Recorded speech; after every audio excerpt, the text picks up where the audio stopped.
E graças a Deus, os irmãos estão aqui com esse coração, com esse espírito de visão do reino.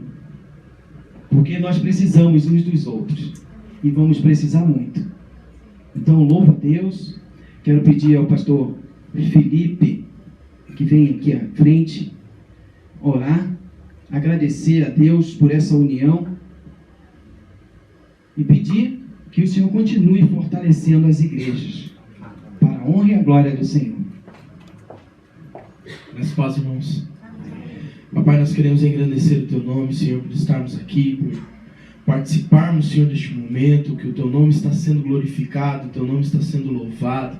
Senhor, em nome de Jesus, é mais uma casa que nós abrimos, Senhor, que Teu povo abre, Senhor, para louvar o Teu nome, para levar a Tua palavra. Que no nome de Jesus, Senhor, esta união, essa unidade, Senhor, que a Tua palavra nos ensina, possa, Senhor, chegar ao coração de cada pastor, de cada membro, para que no nome de Jesus, Senhor, nós possamos ser um único reino, trabalhando em prol de um único Senhor, que é o Senhor, Papai. Que no nome de Jesus, Senhor, no coração de cada um, não exista uma competição, não exista, Senhor, uma divisão, mas no nome de Jesus, Papai. As placas caiam, Senhor, no nome de Jesus, a arrogância, Senhor, do nome caia, e em nome de Jesus, a Tua palavra seja pregada nessa cidade. Que no nome de Jesus, a cada domingo, Senhor, esta igreja se reunindo, as outras igrejas se reunindo, em cada uma no seu horário, nós possamos levar a palavra de vida, a palavra de salvação e de transformação, e que essa cidade seja inundada, Papai, pela Tua presença. Que no nome de Jesus, Senhor, que nós possamos cercar, Papai, as pessoas, e que elas não tenham, Senhor, outro lugar para ir, a não ser a Tua casa, buscar a Tua palavra, Papai. No nome de Jesus. Amém e amém.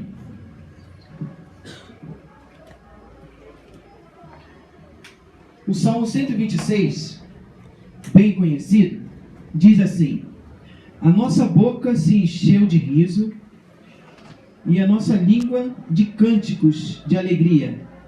Então se dizia entre as nações: grandes coisas fez o Senhor a estes. Grandes coisas fez o Senhor por nós, e por isso estamos cheios de alegria. Estamos, apesar dos pesares, apesar do que o Senhor Jesus falou, que no mundo teríamos aflições, nós estamos alegres. A paz que o Senhor Jesus nos deixou, e Ele falou: deixo-vos a paz, a minha paz eu vos dou, não vou lá dou como o mundo. No mundo tereis aflições, mas tem de bom ânimo. Com tudo isso que está acontecendo no Brasil e no mundo, nós estamos alegres, porque o Senhor tem nos sustentado. Até aqui o Senhor nos sustentou e tem nos dado força para caminhar. Nós vamos chamar o Eliezer, a Arielle, que estarão cantando, louvando ao nosso Deus. Uma participação especial. Boa noite, irmãos. Nós estamos alegres de estarmos aqui nessa noite com os irmãos. E como o irmão Marcos disse, né, em prol e com a visão do reino de Deus, da expansão do reino de Deus aqui na terra e nessa cidade. E nós estamos alegres de estarmos juntos com os nossos irmãos em Cristo, e com o qual nós crescemos, né? Irmã Miriam, irmão Marcos, e que sempre deu o apoio, o amor, o carinho, e moram nos nossos corações, saibam disso, e toda a igreja também, os irmãos. Então, recebam um abraço da Primeira Igreja Batista aqui em Salto de Pirapora, e vamos louvar e bendizer o nome do nosso Deus. Esse cântico diz: nasci para te adorar. Nós nascemos para adorar e louvar o nosso Deus e engrandecê-lo. Amém?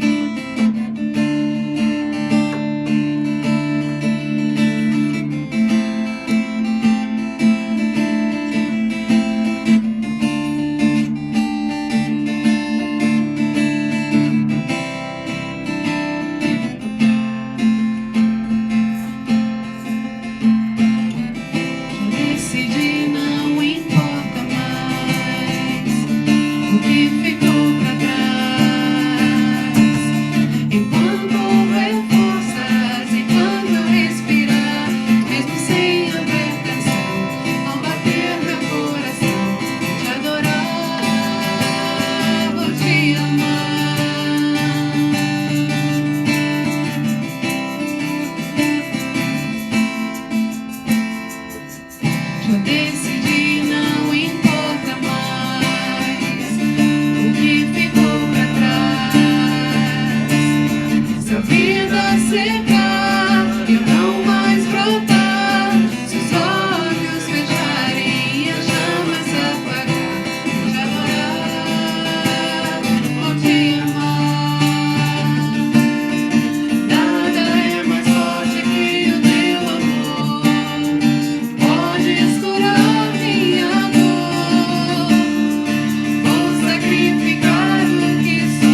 Amém.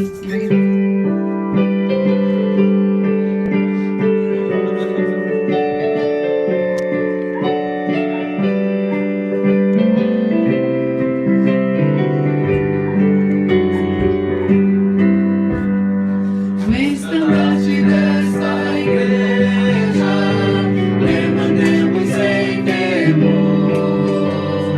Ela é muito amada esposa do bendito Salvador.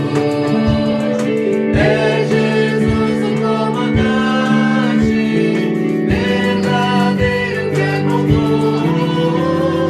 Somos nós os seus soldados nesta igreja de Jesus, resolutos avançai, trabalhando por Jesus, o estandarte levantai, espalhando a sua luz.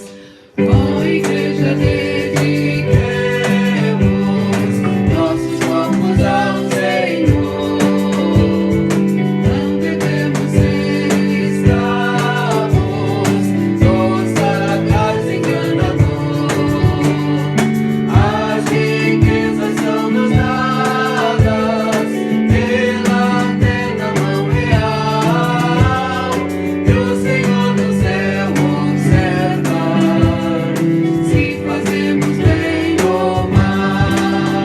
Resolutos avançai, trabalhando por Jesus, o estandarte levantai, espalhando a sua luz.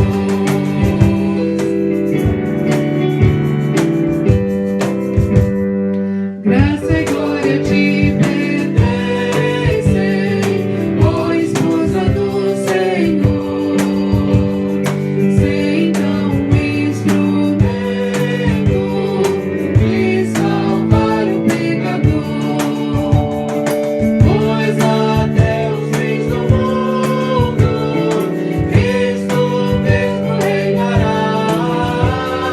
Meus ouvidos do Evangelho toda a terra abrangerá. Resolutos avançai, trabalhando por Jesus, o estandarte levantai, espalhando a sua luz. Amém. Eu vou pedir, irmão diácono, o irmão diácono da igreja Cristo Salva em São Roque, que esteja orando, agradecendo e mais uma vez pedindo ao Senhor que fale aos nossos corações nesta noite. Querido Deus e Pai, nós estamos aqui essa noite para te dar graças por mais um dia de vida, pelo dom da vida, pela tua misericórdia que se renovou sobre cada um de nós.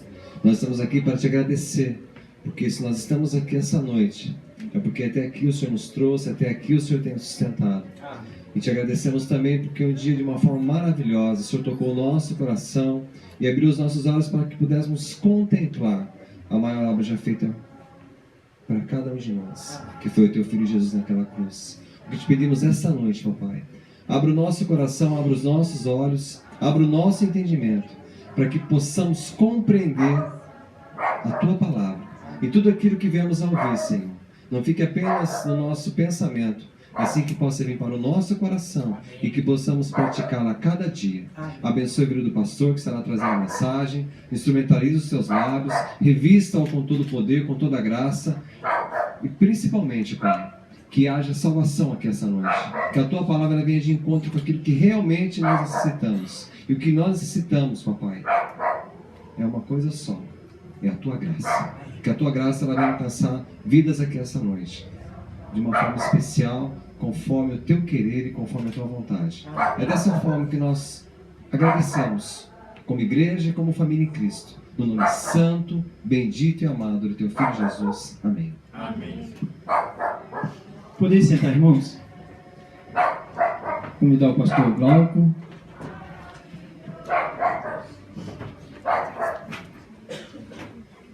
Até meia-noite, pastor. Fique à vontade. Eu não vou fazer essa maldade com vocês. Eu vou pedir perdão a vocês de eu pregar paramentado do jeito que eu estou. Eu venho de um problema de saúde e eu tenho evitado me expor. E de fato aqui hoje está tremendo, né?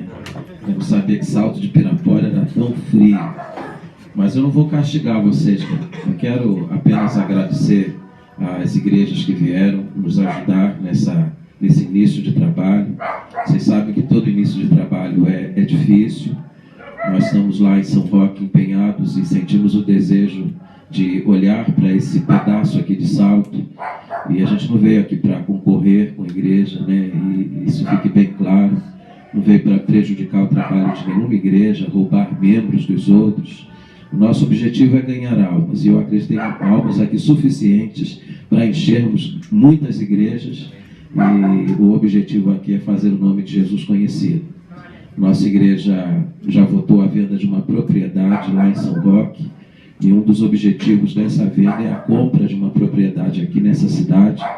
E a gente está estabelecendo um convênio com a Convenção Batista Pioneira para a edificação de um templo logo que essa propriedade for comprada. E a gente vai precisar muito da ajuda dos irmãos, das orações. Eu estou muito grato de ver o pastor Domício, o pastor Jorge. Jorge, eu estive presente no concílio para a ordenação dele ao ministério. Estou feliz de vê-lo aqui. Pastor Felipe, eu estou conhecendo hoje. Muito obrigado pela presença do irmão. Ao Júnior, a Tássia, né? Bom vê-los aqui também. Agradecer a Deus pela vida da irmã Catarina, a visão que ela teve de para onde a gente vai, ela diz, eu vou. Aí eu cedo a casa para vocês começarem o trabalho. E ela me fez lembrar uma passagem da Bíblia que está em Romanos 16, quando Paulo escrevendo disse à igreja que está em sua casa. Ele está se reportando a Priscila e Áquila que abriram a casa para que a igreja ali estivesse funcionando. Me deram até meia-noite. E tem uma irmã aqui que falou assim, pastor, enquanto estiver cantando eu estou acordada. Na hora da pregação eu durmo. Mas eu falei para ela, você não vai dormir porque eu não vou dar nem tempo para você dormir. Tá bom? Mas vamos abrir a Bíblia, irmãos. Agradecer a Deus também porque eu estou vendo aqui a irmã Edirce. Cadê a irmã Edirce? Essa jovem aí me abrigou na casa dela lá no Rio de Janeiro. Eu trabalhei numa igreja, Jardim Palmares, lá no Rio, e eu era seminarista e ela me abrigava na casa dela. E aí, quando eu estou aqui em São Paulo, ela também vem para São Paulo, vem atrás de mim. Marcos 2, vamos ficar em pé. Se alguém do seu lado não tiver uma Bíblia, divida a sua. Prometo que eu vou ser bem objetivo. Marcos 2, versos 1 a 12. A Bíblia diz assim: Dias depois, entrou Jesus de novo em Cafarnaum. E logo correu que ele estava em casa. Muitos afluíram ali, tantos que nem mesmo junto à porta eles achavam lugar e anunciavam-lhes a palavra. Alguns foram ter com ele, conduzindo um paralítico, levado por 4 homens. Não podendo aproximar-se dele por causa da multidão, descobriram o eirado no ponto correspondente ao que ele estava, e fazendo uma abertura, baixaram o leito em que jazia o doente. Vendo-lhes a fé, Jesus disse ao paralítico: Filho, teus pecados estão perdoados. Mas alguns dos escribas estavam assentados ali e arrazoavam em seu coração: Por que fala ele deste modo? Isto é blasfêmia. Quem pode perdoar pecados senão um que é Deus? E Jesus, percebendo logo por seu espírito que eles assim arrazoavam, disse-lhes: Por que arrazoais sobre estas coisas em vosso coração? Qual é mais fácil, dizer ao paralítico: Estão perdoados os teus pecados? Ou dizer: Levanta-te, toma o teu leito e anda? Ora, para que saibais que o Filho do Homem tem sobre a terra autoridade para perdoar pecados, disse ao paralítico: Eu te mando, levanta-te, toma o teu leito e vai para a tua casa. Então ele se levantou E no mesmo instante, tomando o leito, retirou-se à vista de todos, a ponto de se admirarem e darem glórias a Deus, dizendo: jamais vimos coisa semelhante. Que Deus abençoe a sua palavra. Vamos orar. Ó Pai, te pedimos agora a tua bênção. Pedimos que o Senhor ilumine o nosso entendimento e o nosso coração, para que possamos receber os préstimos da tua palavra. Usa-me, ó Deus, para que eu possa, de algum modo, ser útil à vida dos meus irmãos. Abençoe este encontro. Nós choramos assim em nome de Jesus. Amém. Tome assento, por favor. Que horas eu tenho? Alguém tem um relógio? 8h25. 10h20, tá bom, né? Brincadeira. Meus irmãos, a Bíblia diz nesse texto que Jesus estava de regresso a Cafarnaum. Cafarnaum é uma cidade marítima, até os dias de hoje, um dos lugares mais bonitos de Israel.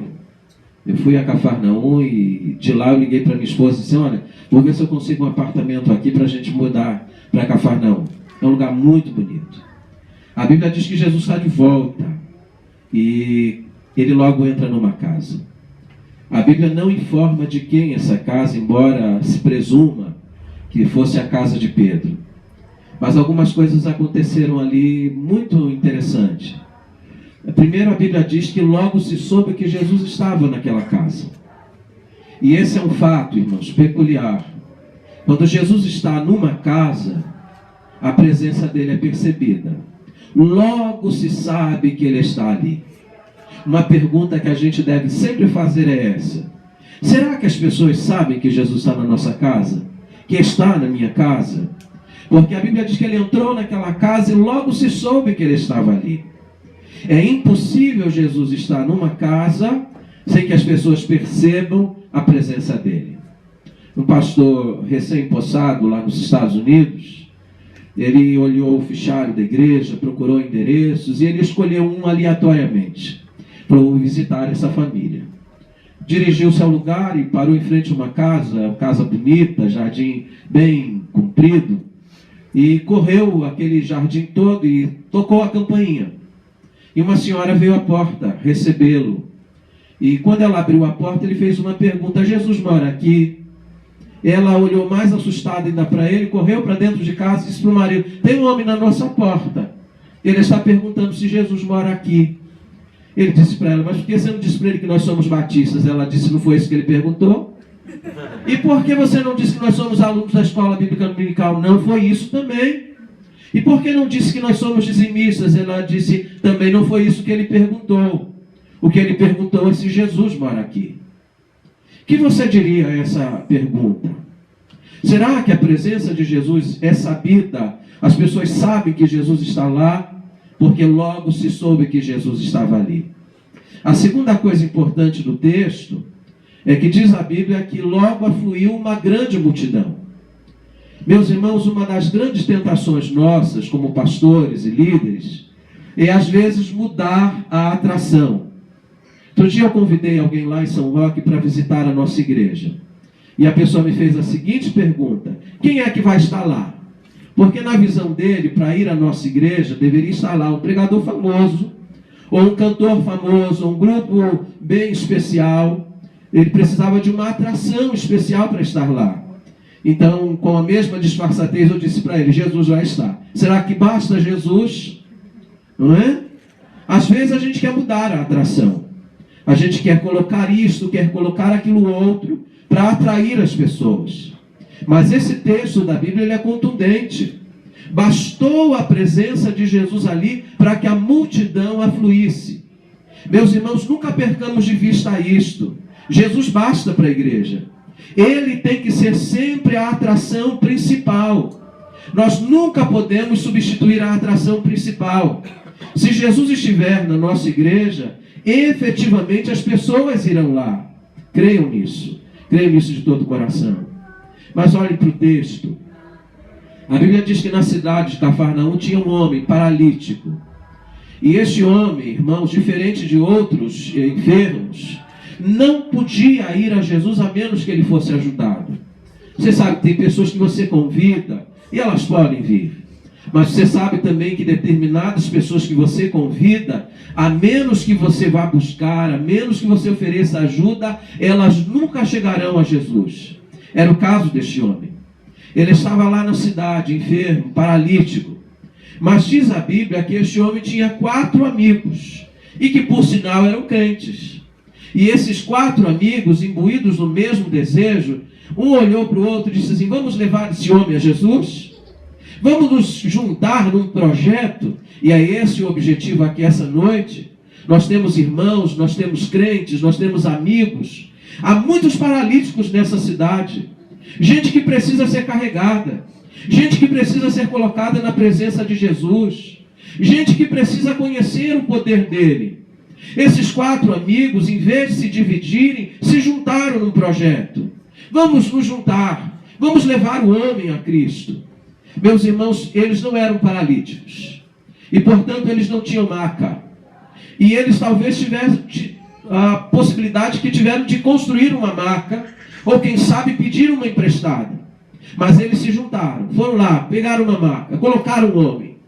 A Bíblia não diz a distância que eles estavam do lugar em que Jesus estava pregando. Pode ser que o homem estivesse longe, pode ser que eles tenham tido que cruzar a cidade inteira, mas buscaram o homem e o levaram ao lugar em que Jesus estava. Mas percebam vocês que um projeto como esse esbarrou em muitos obstáculos. Quando chegaram no lugar, a casa estava cheia. Tentaram entrar pela porta e talvez alguém tenha dito assim: que chegasse primeiro. Eu cheguei primeiro, eu não arredo o pé, eu não vou sair daqui não. Eu não quero sair de perto de Jesus. Se você quisesse entrar, você que chegasse mais cedo. Não havia preferência para deficiente naquela casa. Eles poderiam então ter dito para o homem: olha, hoje não deu. A casa está cheia, não tem como entrar. O que eles pensaram? Vamos voltar para casa? Não, de maneira alguma. Eles arrumaram uma escada, subiram no telhado da casa, arrumaram cordas, amarraram a maca, causaram prejuízo ao dono da casa porque fizeram um buraco no telhado. Sabe o que eles nos ensinam?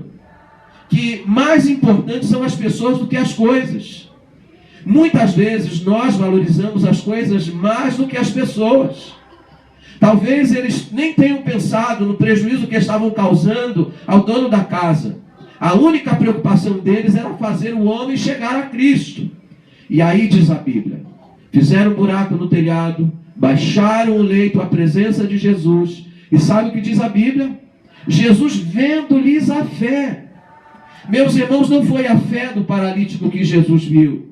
Foi a fé dos 4 amigos que levaram o paralítico à sua presença. E Jesus, vendo a fé daqueles 4 homens, curou aquele homem. Eu olho para esses 4 personagens da Bíblia. Quais são os nomes deles, irmãos? Quem sabe o nome deles? A Bíblia não diz. E eu acho que esse aspecto do anonimato é proposital. E talvez até para que a gente dê nomes para eles. Eu vejo nesses 4 amigos 4 sustentáculos de uma igreja. E se eu pudesse dar nomes a eles, e eu creio que eu não cometo nenhuma agressão ao texto, eu daria ao primeiro deles o nome de conversão. Porque você sabe que se uma pessoa não é convertida, ela não se preocupa com a conversão dos outros. Paulo disse: irmãos, eu sou devedor a gregos e a bárbaros, a cultos e incultos, e por isso me importa pregar o evangelho. Paulo era alguém convertido. Paulo um dia andou nas trevas, agora ele via a luz, e ele disse: eu me sinto devedor, então eu tenho que pregar o evangelho para todos. Quando uma pessoa se converte a Cristo, ela adquire uma dívida, e ela quer pagar essa dívida anunciando Cristo aos outros. Conta-se que na África, um médico, um grande oculista, desenvolveu um processo oftalmológico para recuperar a vista de cegos. Mas faltava ali alguém, uma cobaia, alguém que se prestasse a servir aquela cirurgia. Um dia ele encontrou um mendigo e cego na rua. Disse para aquele homem: o senhor não se submeteria a uma cirurgia? É experimental, não posso lhe garantir sucesso. O mendigo e cego disse para ele: eu já sou cego, Se não der certo, não tem problema. Então, aquele homem levou aquele enfermo ao hospital, operou as suas vistas, vendou, disse, olha, agora o senhor precisa ficar vendado pelo menos por 15 dias. Daqui 15 dias nós vamos saber se deu certo. Passou uma semana, 8 dias, 9 dias, 10 dias, o que acontece? O homem foi embora, fugiu do hospital. O médico ficou duplamente decepcionado. Decepcionado porque o homem não disse muito obrigado, decepcionado porque não soube se a cirurgia deu certo. Mas passado mais alguns dias, adivinha quem apareceu no hospital? Aquele homem que foi operado. Só que ele voltou diferente, irmãos. Ele voltou segurando uma corda. E nessa corda tinha outros 10 cegos. E ele disse para o médico, doutor, deu certo. E agora eu estou vendo a luz. E eu estou tão maravilhado com a luz que eu quero que os meus amigos também vejam a luz. Isso é o que acontece com alguém que se converte. Ele diz, eu agora vejo a luz e eu não me contento em eu apenas contemplá-la. Eu quero que os outros também a contemplem. Se eu pudesse dar nome ao segundo deles, eu daria o nome de convicção.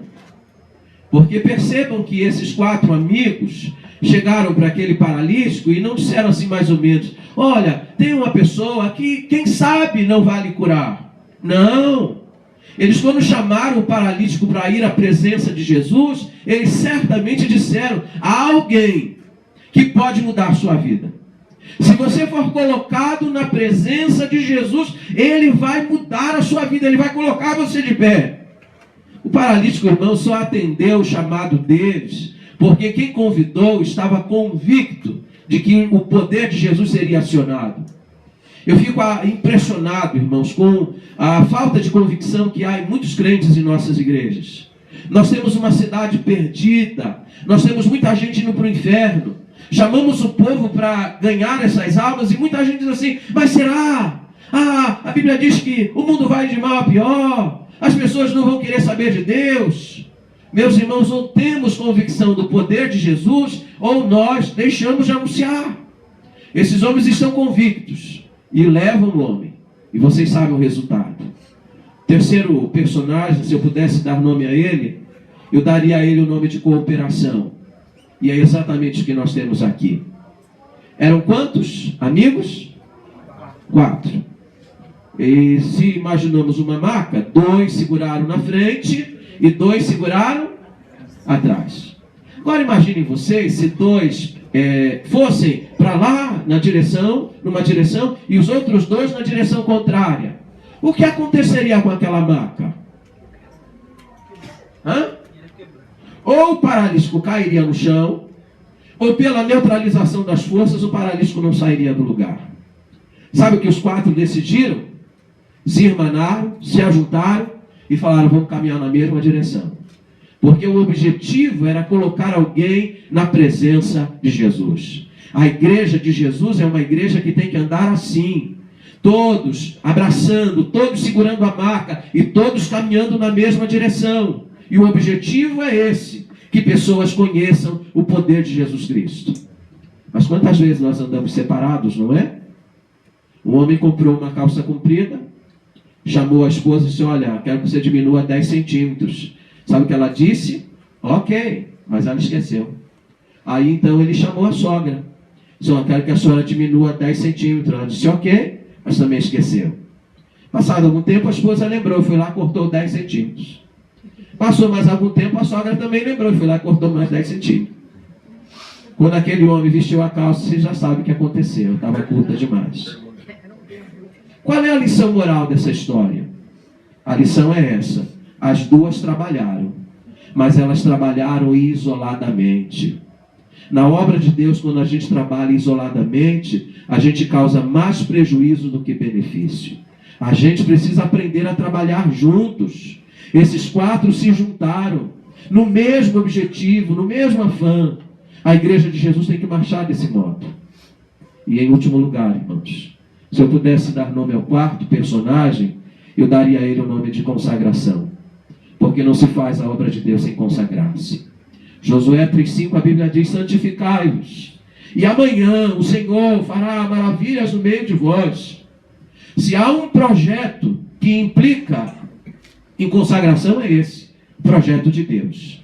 Nós não podemos fazer a obra de Deus, irmãos, sem nos consagrarmos a Deus. Não podemos fazer a obra de Deus com pecado em nossa vida. Foi discutido há pelo menos 10 ou 12 anos atrás, num congresso lá no Rio de Janeiro, um congresso médico que tratava da questão da falta de asepsia nas cirurgias. E eles disseram, mesmo o melhor cirurgião vai levar o paciente à morte se as suas mãos estiverem contaminadas. O melhor pastor, a melhor igreja, mas se esta igreja estiver contaminada pelo pecado, em vez de trazer vida, ela vai trazer a morte. Nós precisamos nos consagrar, precisamos abrir mão, lançar mão do pecado, nos dedicarmos inteiramente a Deus. Desse modo Ele vai usar a nossa vida. Billy Graham conta a história de uma menina que um dia colocou a mão dentro de um vaso, e a mão dela ficou presa dentro do vaso. O vaso era uma obra de arte, e os pais fizeram de tudo para salvar a mão e salvar o vaso, mas a mão não se desprendia. Passaram óleo, passaram cremes, e a mão estava lá presa. De repente a mãe teve uma ideia genial. Chamaram o pediatra da menina. E o pediatra chegou e fez apenas uma pergunta para aquela menina. Menina, você está segurando alguma coisa? Ela disse, eu estou segurando uma moeda. Estou segurando a moeda. Ele falou, então solte a moeda. Ela soltou a moeda e a mão se desprendeu do vaso. Sabe qual é o problema de muitos de nós? Talvez nós estejamos segurando alguma coisa que a gente precise largar. Talvez nós sejamos presos a alguma coisa que está impedindo Deus de agir.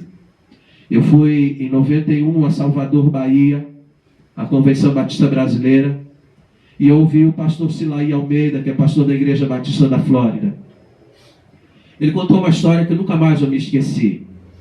Ele disse que num determinado dia ele e uma de suas ovelhas ganhou uma muda de uma planta, de uma árvore frutífera. Ele levou para casa, plantou no seu jardim, a irmã levou, plantou no jardim dela. Passados 2, 3 meses, ele foi visitar essa irmã, e quando chegou lá, ele se surpreendeu, porque a árvorezinha dela já estava frondosa, já estava dando já alguns frutos, e a dele continuava tão mirradinha. E ele perguntou, irmã, qual é o segredo? Ganhamos no mesmo dia, mesmo tamanho, a sua já tem fruto e a minha não tem. Ela disse, pastor, eu só tenho uma resposta para o Senhor. Talvez tenha pedra embaixo da raiz da sua planta. Às vezes a igreja não cresce porque tem alguma pedra debaixo da raiz. Às vezes é preciso tirar o pecado. E quando a gente faz isso, irmãos, Deus honra o nosso trabalho. Deus abençoa o trabalho. Ele diz que se nós nos santificarmos, amanhã Ele vai fazer o quê? Maravilhas no meio de nós. Vocês creem nisso? Então se preparem. Coloquem a vida diante do Senhor. Coloquem a vida no diapasão de Deus e vocês vão ver o que Deus é capaz de fazer nessa cidade. Para terminar, irmãos, nesse texto nós vamos encontrar 3 olhares de Jesus. O primeiro deles a gente já falou. Quando aquele leito baixou naquela casa, primeiro Jesus olhou para cima. E Jesus viu aqueles homens. A multidão não os viu, mas Jesus os viu. Eles estavam no completo anonimato para a multidão, mas Jesus os viu. Às vezes na igreja nós estamos preocupados se as pessoas estão vendo, se o nosso nome está no boletim, se as pessoas estão nos reconhecendo. Deixa eu lhe dizer uma coisa, pode ser que seu pastor não lhe veja, pode ser que as pessoas não estejam vendo seu esforço, mas se você está trabalhando para a glória de Deus, se você está trabalhando para levar pessoas ao encontro dele, Jesus sempre vai ver você. Ele viu os 4. E diz a Bíblia que foi por causa dos 4 que ele curou aquele homem. Ele viu a fé. Jesus vê todo o esforço que é feito. Mas diz a Bíblia que Jesus, que olhou para o alto, também olhou para baixo. E quando ele olhou para baixo, ele viu o paralítico. E sabe o que é interessante, irmãos? Jesus foi naquela casa não para curar, ele foi lá para ensinar, porque essa era a ênfase do ministério dele. E quando aquele homem foi colocado na presença dele, o objetivo dos 4 é que ele fosse curado. Mas Jesus conseguiu olhar para aquele homem e enxergar a real necessidade dele. O problema dele era mais do que o problema das pernas, irmãos. O problema dele era espiritual. Sabe qual foi a primeira palavra de Jesus para ele? Perdoados estão os teus pecados. Antes de tratar da perna dele, Jesus tratou da alma dele. O principal problema dele era espiritual. Mas diz a Bíblia que como os homens arrazoaram, dizendo, ele está perdoando pecados, quem pode perdoar pecados senão Deus? Jesus, com a sua palavra de autoridade, deu a segunda palavra, agora levanta-te, toma teu leito e anda. E ele se levantou e andou.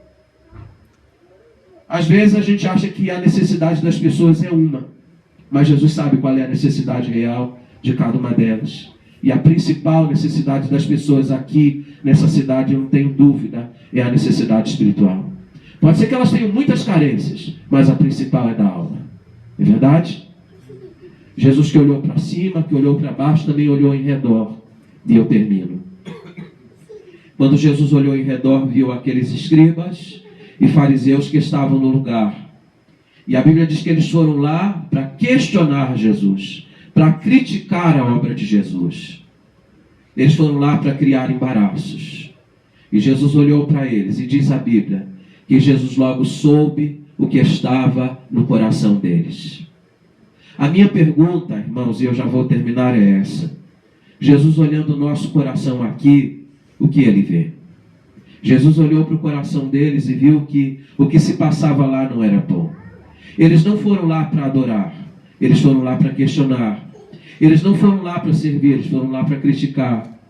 Jesus olhou e disse, não é bom o que está no coração de vocês.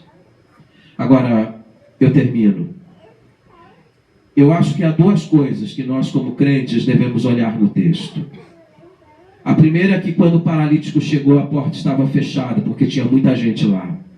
Gente que estava sã e que poderia simplesmente ter deixado o lugar, deveria ter aberto a porta e não permitiu. E eles, na verdade, não permitiram que o paralítico entrasse. Às vezes são os crentes que impedem os paralíticos de entrarem e chegarem à presença de Jesus. Meus irmãos, nós nunca sejamos empecilho, sejamos sempre os condutores.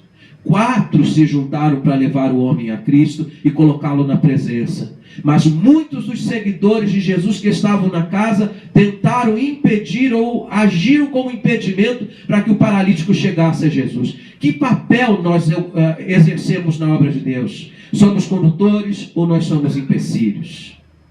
Segundo, lembrar para vocês que o poder de Jesus ele é tão grande que ele não apenas cura a perna, o poder de Jesus cura a alma.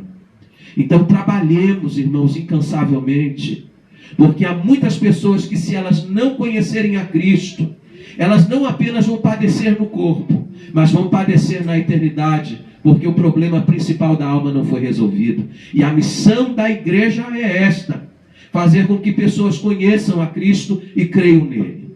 Deus abençoe a vida dos irmãos, e que irmanados possamos ajudar a levantar uma obra aqui no Campo Largo, porque há muitas almas aqui que, se não forem alcançadas a tempo, vão se perder na eternidade. O pastor orou dizendo que nós não nos preocupemos com a placa. Nós temos um objetivo, irmãos, é ganhar almas, e esse deve ser o objetivo de todos aqui. Que Deus abençoe os irmãos. Obrigado, irmãos. E a pessoa que disse que ia dormir, não dormiu não. Louvado seja o nome do Senhor. Deu uma cochilada assim, mas não dormiu. Marcos, por favor.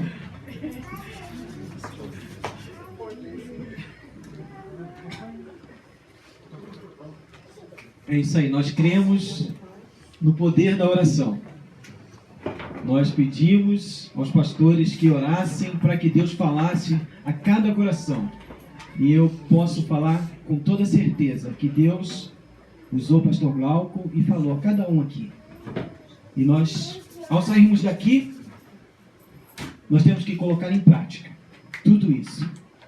Fazer a vontade do nosso Deus.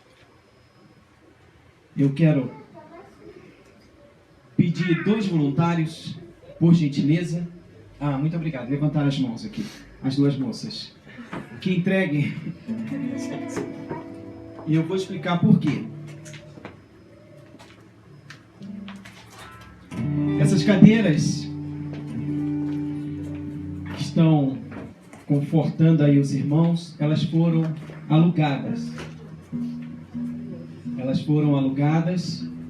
Graças a Deus, já foram pagas. Mas nós precisamos de cadeiras aqui. E é um desafio para os irmãos que puderem, que sentirem a necessidade, o desejo de estarem ajudando a nós comprarmos aqui algumas cadeiras para sentar outras pessoas que virão certamente. Que o Senhor, como fazia lá em Atos dos Apóstolos, era Ele que conduzia as pessoas. Nós vamos trabalhar e o Senhor vai trazer até nós essas pessoas. E nós queremos acomodá-las como os irmãos.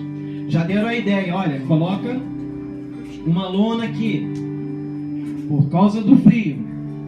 E o pastor já tinha avisado que o culto seria tremendo, né? Então, os irmãos que se sentirem no coração, é para a obra de Deus. Sim.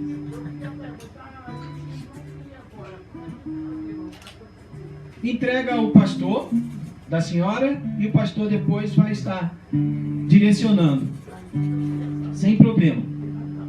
Eu quero chamar aqui o meu amigo seminarista Júnior. Ele vai estar encerrando essa parte, agradecendo a Deus mais uma vez pelo que o Senhor nos permitiu fazer. Quem quiser aprender um pouquinho de grego e hebraico, é ótimo professor. Didática 100%. Ele faz faculdade conosco lá em Curitiba. E de 6 em 6 meses, ele e a sua esposa, Tássia, temos que ir a Curitiba para fazer os exames. E é uma honra tê-los conosco aqui. Sintam bem à vontade. Ele vai estar orando e encerrando. E os irmãos continuem, que vai ser servido algo para os irmãos. Saúde, irmãos, na graça e na paz do nosso Senhor Jesus. Amém? Quem colocou sua oferta pode pôr aqui em cima da mesa.